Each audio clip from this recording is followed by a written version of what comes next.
I am interested in these exclosures, both the new exclosure here that was established in 2011 and the old exclosures that were built in 1995, because they have created a dramatic difference in the vegetation that grows here. Inside we have lots of vegetation, lots of undergrowth and young trees and saplings that deer would like to eat but don't get a chance to. And it's more dramatic at the older exclosure because the fences are so much older. There you have succession that's lasted 20 years. So it's really quite dramatic. Now, what I'm using these exclosures, one new and one old, is because they are both largely under an oak maple canopy. One of the other old exclosures is under hemlock canopy, which doesn't let much light through ever, and so the vegetation is affected by that.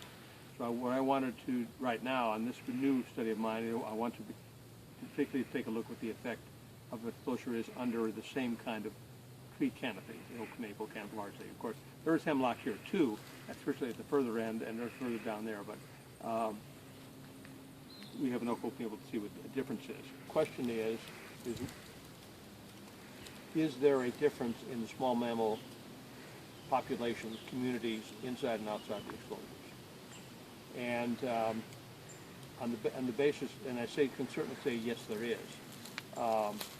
Certainly at the old site where I've done a long-term study, the both cover-dependent animals, what I would call shrews, and also the kind of mouse we call voles, they are not found really any numbers at all outside the fences.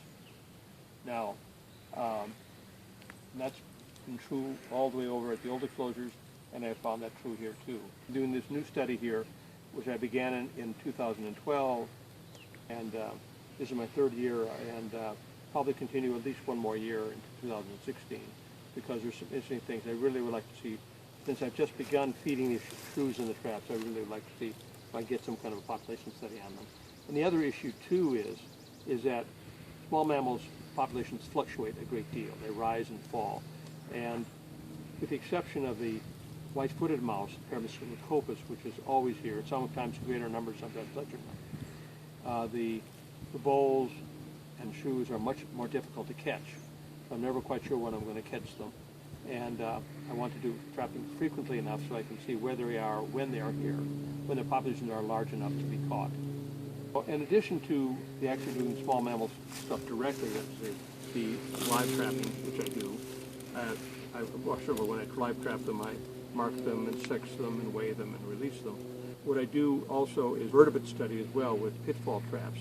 I have 4 pitfall traps in each of the 4 sites, and I do is set them up for a week and make up whatever invertebrates I catch and take them home and identify them.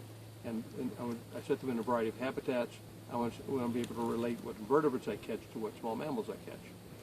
And in addition to that, I've taken a look at, I have a meter square device that I lay down over all the trap sites and also both the pitfall traps and the small mammal trap sites to evaluate the vegetation. But clearly the amount of vegetation, the type of vegetation will affect what animals I catch also. So clearly the vegetation is affected by deer, and so the deer are acting through their effect on vegetation. So I need to know about the vegetation also.